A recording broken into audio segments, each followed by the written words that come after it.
Farmer State Bank presents the Hack and Scratch Podcast. Hack.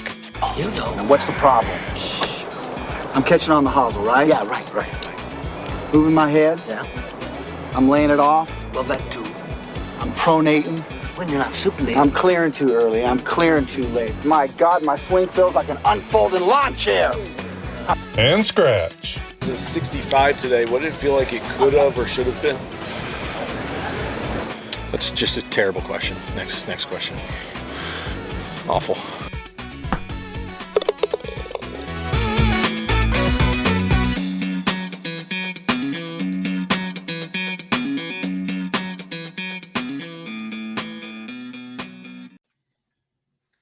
Well, Treg, after months of talking about it, we have taken an idea and brought it to our daily banter to the world of podcast. And now everybody can hear about our, daily conversations of grabassery in person. So I am your host, Hack, and my co-host, Treg. Yep. Scratch. What do you have to say for yourself? Oh, just kind of what you said. It's exciting that, we've talked about this for a little while, and just to actually be able to actually put something out there is going to be fun. And, we talk about all things sports and all things other stuff too. So it'll be fun to see how this goes and talk a little sports, talk a little local, state, national, everything, and a little everything in between. So excited to get going. Well, as you can see, Scratch and I Treg and I are in separate locations tonight. We had a little technical difficulties getting our first episode out, but here we are. And I think we'll start by giving the Scratches flowers and moving into last week's MCC Club Championship, where once again the Scratch was victorious with a 4-under total and winning by just a modest 19. So he'll soon be boycotted by the membership to not participate. But what do you have to say for yourself? I think other people might need to start practicing. I don't know. I mean, better members. Yeah, I don't know. Recruit some membership. I know our Ryder Cup team better get in shape if we're gonna win the cup again. But no, it was fun. It's a tough course to shoot well on, and people can struggle on. I just had my A game, and I plodded my way around. It wasn't anything special. Didn't make a lot of mistakes other than I think I had one bogey the first day. Then I tried a hero shot on the second day and made a double. But other than that, I had a ton of pars and, 4 birdies the first day and 3 the second day, a bunch of pars, 1 bogey and 1 double on the weekend. So, it was fun. Course is in good shape for how hot it's been.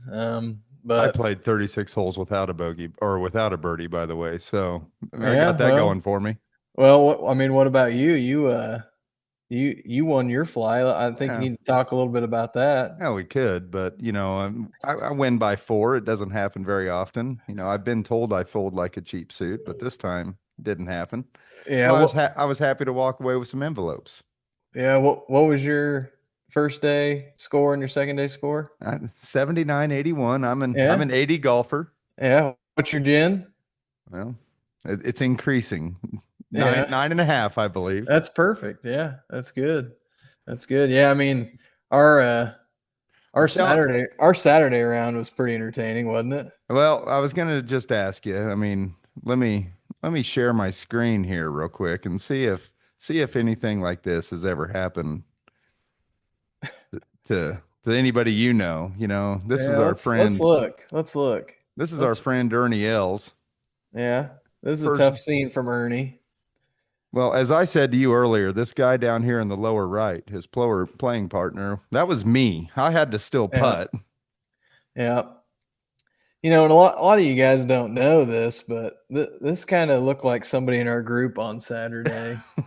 I don't want to call him by name. Yeah, and he did it 2 different times, and a lot of people know what the country club greens are like, but if you don't, they're pretty sloped and can be nasty.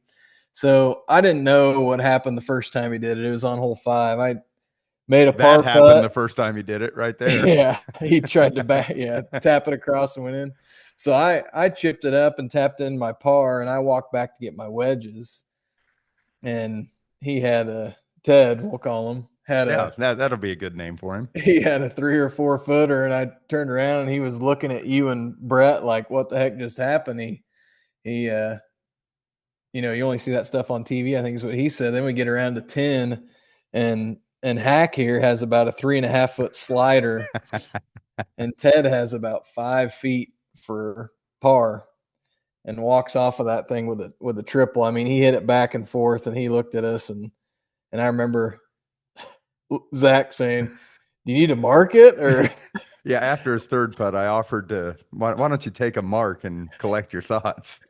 yeah, but but Ted, I said, Ernie Els has nothing on you because you turned around and eagled the next hole. And I don't think he did that. So No, it was an pretty impressive eagle. comeback. Yeah. And then our other playing partner, there's 4 of us. I like to call him Slappy. Because he kind of slaps it around the golf course. He's gotten better though. He's a similar handicap to Hack here, but everyone knows how Rory McIlroy walks. So he pars the first hole. Slappy rolls on a birdie on 2. He's 1 under through 2 holes, and he is trotting, bouncing to the next tee box like Rory did when he's walking up 18 at the Masters to win his back-to-back. And he proceeds to get up there, and he toe hooked a wedge out of bounds and makes triple. He proceeds to triple that one, triple 4, and then he gets to 5, hits 2 balls out of bounds off the tee, makes a 9. So he goes triple, triple, 9.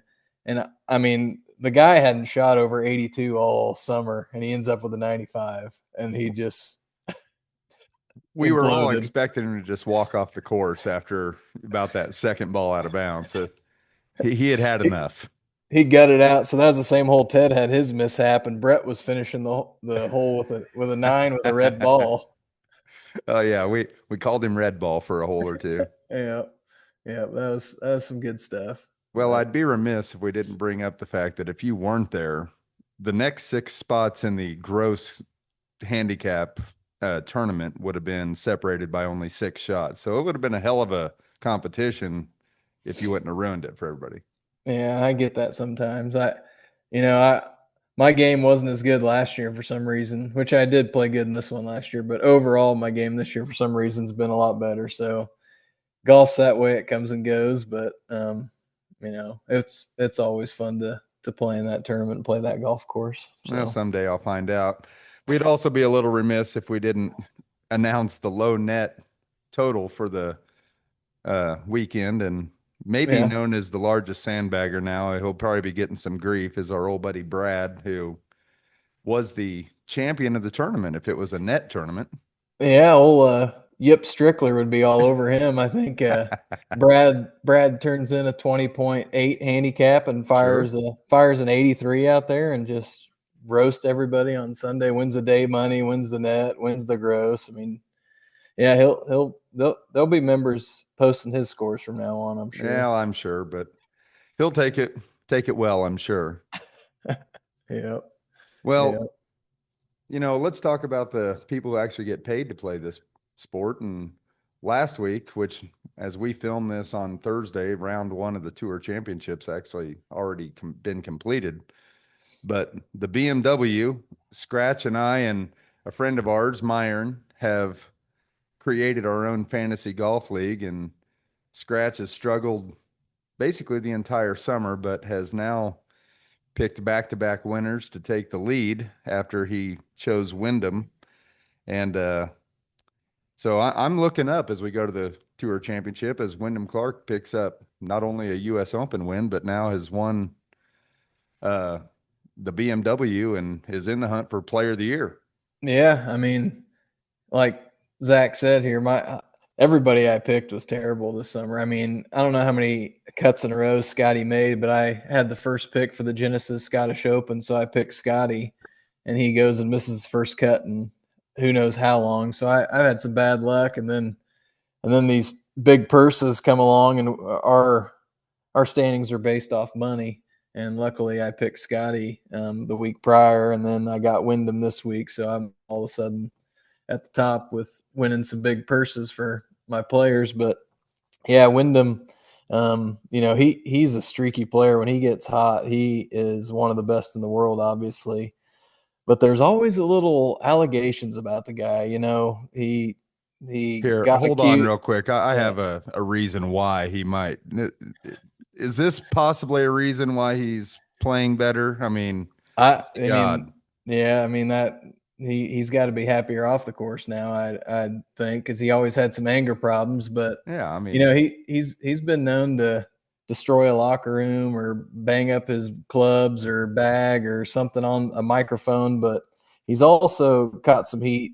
There's on hole 14 at the BMW, he had like 2 or 3 different clubs out and kept putting that thing behind the ball, and people are now accusing him of kind of tamping down his lie, which you look at it, he put a different club behind that ball at least 10 times.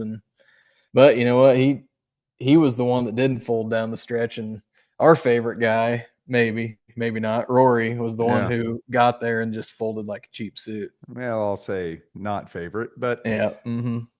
Luckily for me in our contest, I selected Chris Gotterup, who I'm becoming a big fan of more and more every tournament he plays, and Gary Woodland, the Kansan. Yep. Also, player of the year candidate potentially is Gotterup. I was going to ask you about that. You got Wyndham Clark, Scotty Scheffler, Chris Gotterup, Matt Fitzpatrick, and Cam Young, kind of those 5 guys. And I mean, obviously, I think Scotty's the favorite right now, but Gotterup, Fitzpatrick, and Wyndham all have one more win than him on the season. It's just, Scotty finishes in the top 5 about every tournament he plays in. So, we'll move right into the preview of East Lake here, but I agree. I mean, I almost think besides Scotty letting our old buddy Myron down last week with his illness and dropping him into a significant last, I would think that he's got to be the front runner. But I almost think whoever wins this week, if any of those 4 or 5 guys win, I don't know how you could make an argument against them. Yeah, I agree. I mean, Gotterup's got the 3 wins. It might not be the biggest events, but he seems to be up there in every tournament he plays.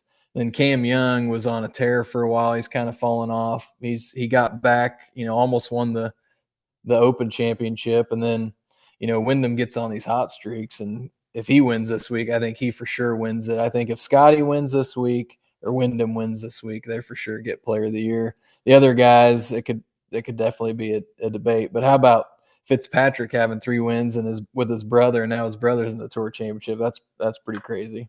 Yeah, old Dumpy, as we call him. Dumpy.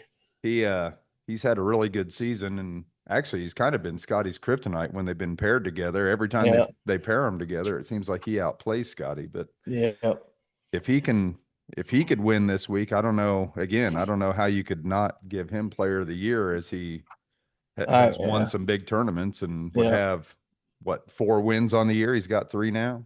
Yeah, I agree. He's been playing great. And then to circle back, kind of what you're talking about, Gary Woodland, he's been named a vice captain for the President's Cup, and I'm not so sure could be worthy of a pick with how he's been playing. Well, there's been a lot of speculation. I think you're right. If he fares well this week, I almost think, how could you keep him out? Yeah, I mean, the dude leads the tour still, and is it ball speed or club speed? One of the two. He leads one of them and is close to top the other. I mean, he's over 40 and distance is not an issue, and he seems to have his PTSD under control, and he's feeling better about it, and he's just playing some really good golf. And him being a Kansan, we're always rooting for him to do well. As Myron would call him, Goodland, but his name's Gary Woodland. But yeah, well, Myron has trouble with names. Yeah, as we all know, we might have our own segment of that later on. Oh, it'll be coming for sure. It will be coming. Well, why don't we clue in the people who choose to listen to this little charade and our final fantasy selections? I went with for East Lake. Now I went ahead and took me a European Ryder Cup team. Yeah, you did. I mean, so how it works is whoever finishes the week before gets the first pick, and that was Myron. So he obviously took Scotty. Zach went second. He took Rory, who is a East Lake killer. I mean, he always plays it good there. And then I took the other East Lake king and Xander. So we just snake it back and forth. But it ended up where Zach took a Euro Ryder Cup team of Rory, the handsome Swede. If you don't know who he is, that's Ludwig Goberg. Then Tommy Fleetwood.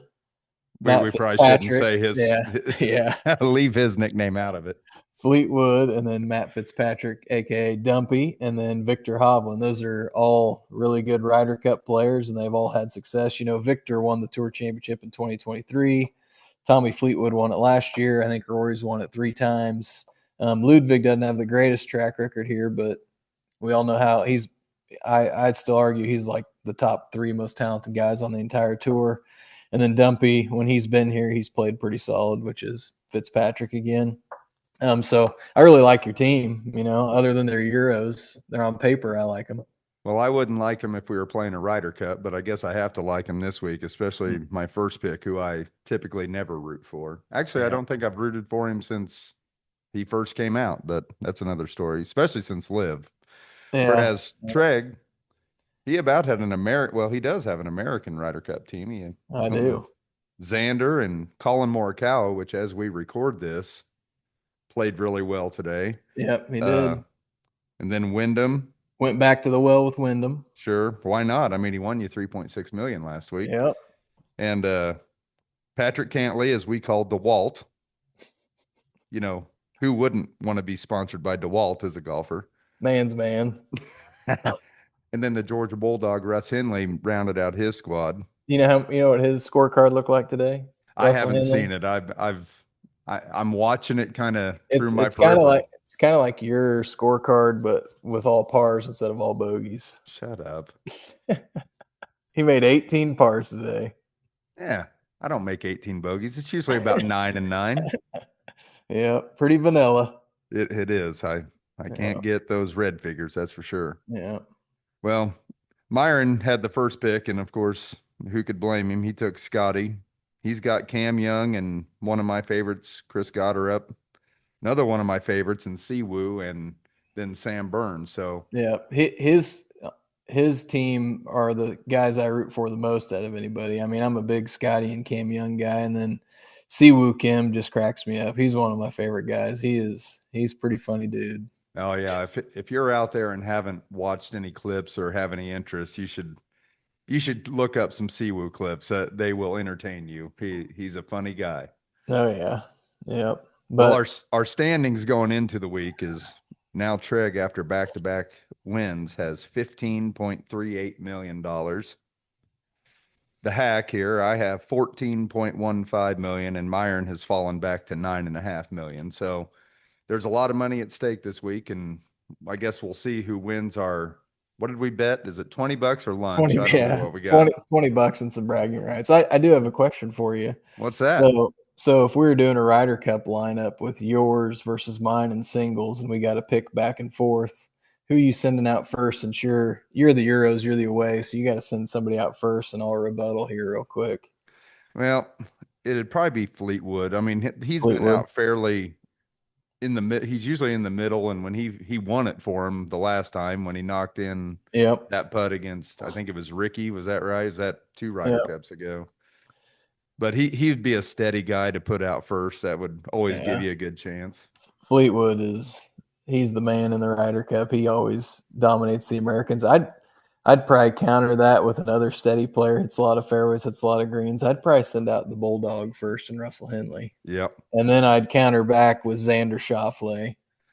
Yeah, and I'd probably put the Swede against him. Yeah. I mean, I like it. He could have some firepower. He might win 10-8, and he might lose 10-8. So yeah, that'd be a match I'd want to follow. Absolutely.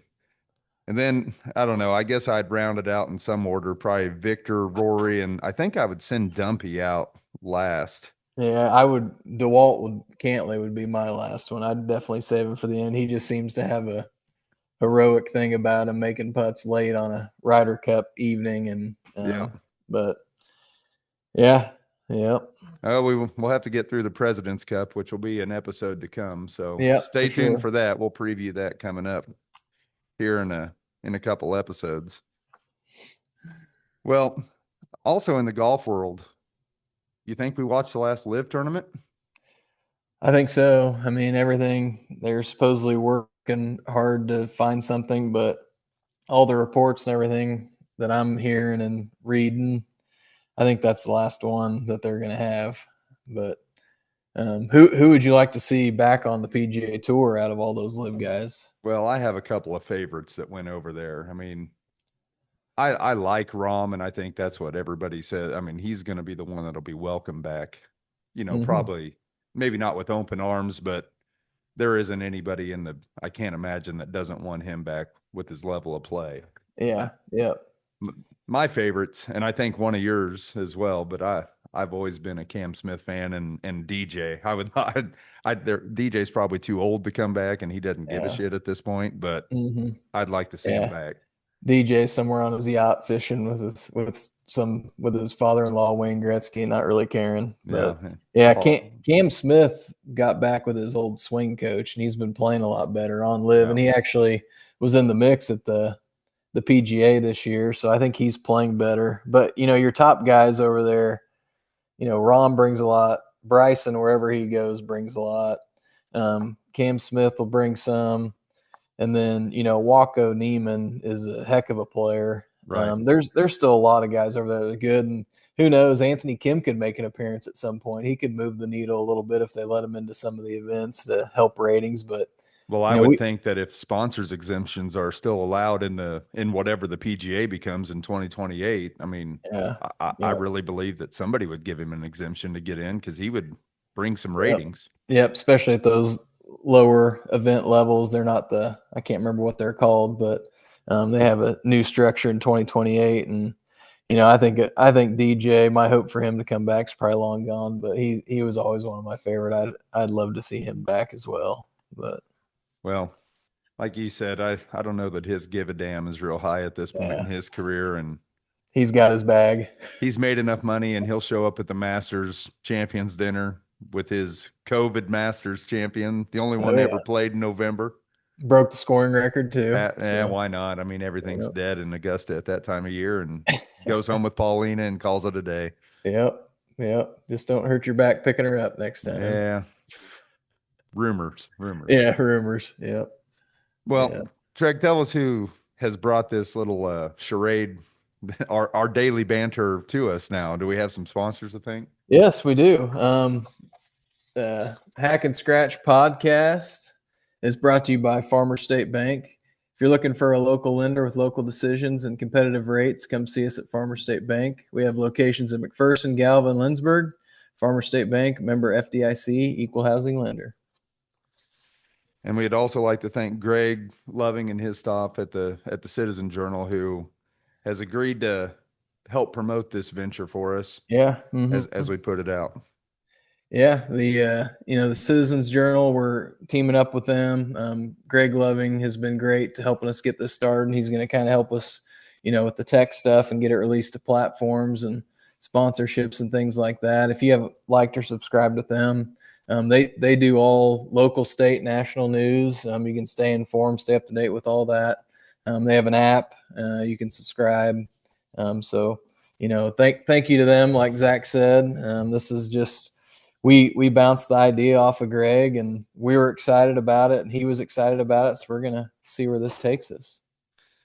Well, if nothing else, we can talk about sports more. It's not like we don't do that enough. Yeah. America's sports coming up. Zach, you're an offense coordinator at Canton Galva. Allegedly. Allegedly. So, we both love football. The United States of America loves football. So let's give a sneak peek. We're not going to get into the NFL total show yet here, but why don't you give me your AFC West or AFC Championship title game and your NFC Championship title game? Who's going to play each other? Oh man. So it's easy to say the Patriots will be back there, but yeah, tell them a little bit about your fandom, I guess. Do that first, so they know when you're saying it. I'm not just the bandwagon guy that jumped on when they started winning all the time. I guess it started in 1996 because I liked Drew Bledsoe. I was a slow white quarterback, and he was a slow white quarterback at Washington State. Drafted by the Patriots, number 1. So I decided that they were my team when I was in high school, and have liked them ever since. Some good years, a lot of good years, some down years. But the best thing that ever happened is the player I liked him for broke his sternum. Thank you, Mo Lewis. And that turned into 20 years of pretty good football, including last year again. Yeah, they always come out smelling like a rose. And I've always, when I first started really understanding the game, I remember I'm a big Raiders fan, and it was the Tuck Rule game, which won your Patriots a Super Bowl and might have started Tom Brady's dominance. But I've always It was hated legitimate. There certainly wasn't a fumble. Haven't you watched the 30 for 30? Yeah, that's pretty good. Yeah. Well, I guess what I'd have to say, and by the way, for those of you, our next episode, we plan to put out a little bit of a high school and college sneak preview on the football season and then get to a full NFL episode as well. But if I had to say an AFC championship game right now, I don't think the Patriots will get back there, unfortunately, just playing a first place schedule coming off of last year, and their coach is running around and they've had some off the field, but I like their roster. I do think that I love what they've done. Yeah. So I think they'll be good, but I think they'll come up short. The AFC is just kind of a crapshoot, honestly. I agree. I think it's wide open. I don't know. That's the hard one. The NFC, I'm sold kind of in it's just whether or not one of them NFC North teams is going to rise up. Is Caleb Williams in the Bears, or is, Jordan Love in the Packers, or they're going to rise up and come out of that. The East, I don't know. The Cowboys are the talk of the nation every year, but never get there. So I'm almost going with chalk. I almost think it's going to be Seattle and the Rams again over there. I agree with you on that side. I have, everyone's talking about the Rams, and they're just built for it, especially if Aaron Donald comes back. But I would probably pick the Seahawks right now. But I'm kind of, I'm interested in the NFC East. Philadelphia is just kind of one of those teams that looks dominant, and then sometimes they don't. And then the other team I'm looking at, the Cowboys did get better on defense. I don't think they're going to get there, but I think they will be a lot better this year. Dak with both those weapons on the outside, they should have a good run game again. They just need to play better defense. I don't know if they're going to be able to, but I agree with you. I'd pick the Rams and the Seahawks on that side for sure. Right. If you had to bet on it right now, what would be your AFC teams? I don't know. I guess I think the Bills. I just think Josh Allen's going to get there at some point in his career, and I think they made a mistake getting rid of Sean McDermott as the head coach. I agree. I have no idea what this is going to look like, but with basically Josh Allen's handpicked head coach. But if the tandem goes well, I think they've put some pieces in place that they should be pretty darn good. Yeah. And then you look at the West, the Chargers are going to Charger. Your Raiders are no good. Can't argue that. I don't want to say, I think the Chiefs are going to be better, but I'm curious to see what they're going to be up front and how much they'll actually run the ball when they went out and got Kenneth Walker. The Broncos, I'm not a big believer in Bo Nix. So I don't know. I bounce back to maybe, hell, a team like Cincinnati, if Joe Burrow could actually stay healthy, could get there. They were there before, but I don't have I think it's a crapshoot. Yeah, I think there's two really good rosters in the AFC that I think their quarterback's kind of the weak point. The Broncos have probably the best roster in the AFC. Like you said, Bo Nix is getting better, but he's not on the level as some of those top guys. And he's coming off an injury. I think the other team that's got a really good roster is the Houston Texans, but I think CJ Stroud has got a lot to prove. And then, like you said, if I had to pick right now, I usually go with who the best player is if I don't really know. And Josh Allen, I think, is the best player in the AFC West when healthy. And then for some reason, I got a weird feeling that the Chargers are actually going to be better this year. And if their two tackles stay healthy, and then with their new hot shot weirdo offense coordinator with Justin Herbert, and they got some studs at running back, and they got good wide receivers, and they Right. play good defense. I think, they always should be way better, and they don't. But I think for some reason this year they might make a run. Well, I'm confident it isn't going to be the Browns Or my Raiders or the Titans. Raiders or probably the Titans. Yeah. What about the But- Jaguars?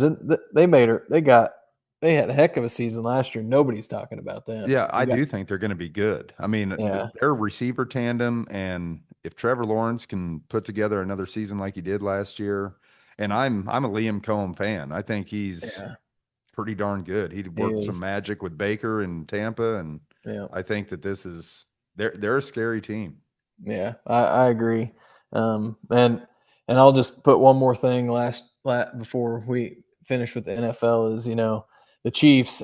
Everybody knows I'm not a Chiefs guy, but I do think Patrick Mahomes is starting to go this way. He was at his peak, and I don't know. He's gonna have to prove me wrong, but I think he's lost it a little bit. He's, Myron calls me has been because I'm not as good as I was at golf, and Patrick Mahomes might be over that hill. I don't know about you, Hack, but that's what I'm going with. I'm here to tell you that we're going to hear a lot of Chiefs bashing on this podcast. So much to the chagrin to maybe some of the followers who joined, which, by the way, as we wrap up this first episode, a reminder, please like, subscribe, follow us and share the word, and hopefully Scratch and I can put out some quality content for everybody to listen to. Yeah, we're going to try to get it uploaded on platforms. We're going to end up getting social media pages and post some clips on there. So like Zach said, all the support, like, subscribe, follow, give us a listen. We're going to have guests on here. We'll have Chiefs fans on here to battle me, and we'll have local, coaches on. So it'll be a lot of fun. Be a lot of variety. And well, this first episode came and went. I had a lot of fun, Treg. I guess we'll try it again next time. Yeah, do it again next time. All right. Well, again, join the Hack and Scratch show. Look it up, and don't forget to like, subscribe, follow us as many times as you can.